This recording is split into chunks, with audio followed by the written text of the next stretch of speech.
আজকের এই মহান মে দিবসে জাতীয় এনজিডব্লিউ আয়োজিত এই সমাবেশে সভাপতি জনাব আমিনুল হক আমিন ভাই, প্রখ্যাত শ্রমিক নেতা, আমাদের সিনিয়র আইনজীবী এবং সবসময় যিনি বাংলাদেশের শ্রমজীবী মানুষের পাশে থাকেন জনাব আবেদ রাজা ভাই, উপস্থিত সাথীরা, আমি আসলে আজকে বক্তব্য রাখবো না। আমি শুধু সংগতি জানিয়ে যাচ্ছি এবং শুভেচ্ছা জানাচ্ছি, যাতে কারণ আমাকে এখনই চলে যেতে হবে।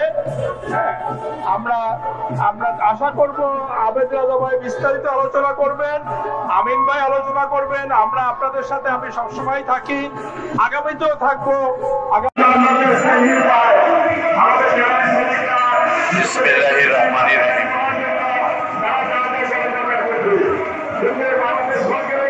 ঐতিহাসিক মে দিবস উপলক্ষে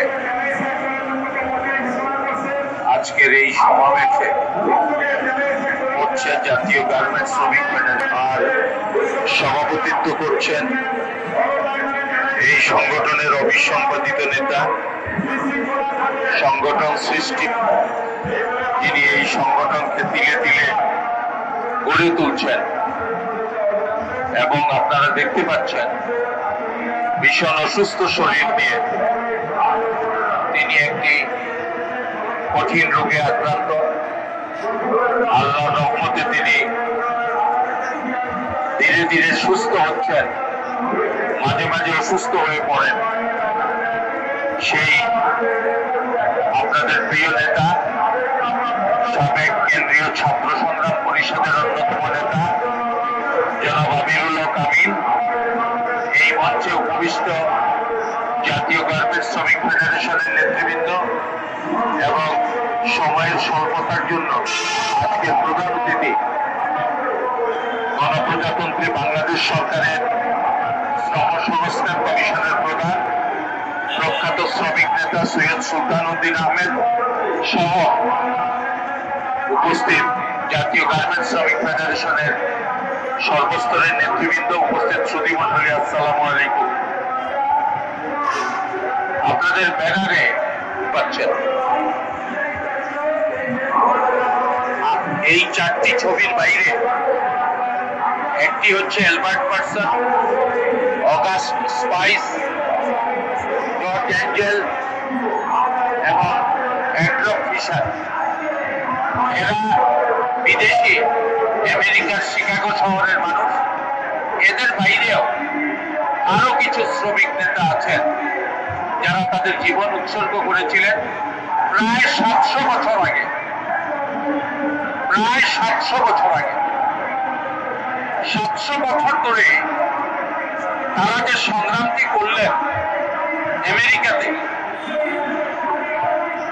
সেইটার স্বীকৃতিটা 139 বছর আগে পাওয়া গেছে।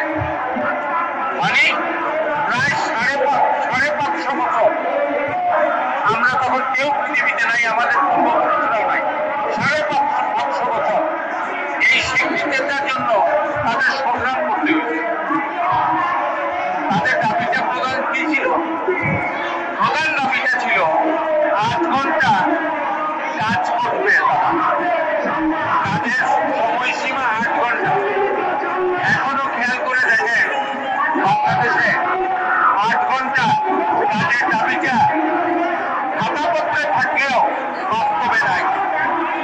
আমাদের শ্রমিকরা রাত্রে সারা রাত্র ওভারটাইম করে, তার সংসার বাদ দিয়ে, সন্তান সন্ততি বাদ দিয়ে, পিতামাতাকে বাদ দিয়ে, কারখানাকে সন্তান মনে করে, পিতামাতা মনে করে, আত্মীয় স্বজন মনে করে সারা রাত্র কাজ করে। অথচ ওভারটাইমের মজুরিটা তারা যথাযথ পায় না। এইরকম ভাবে বাংলাদেশে শ্রমিকদেরকে শোষণ করবার নানা প্রক্রিয়া বিদ্যমান। যে যখন ক্ষমতায় গেছে তখনই বলেছে শ্রমিকদের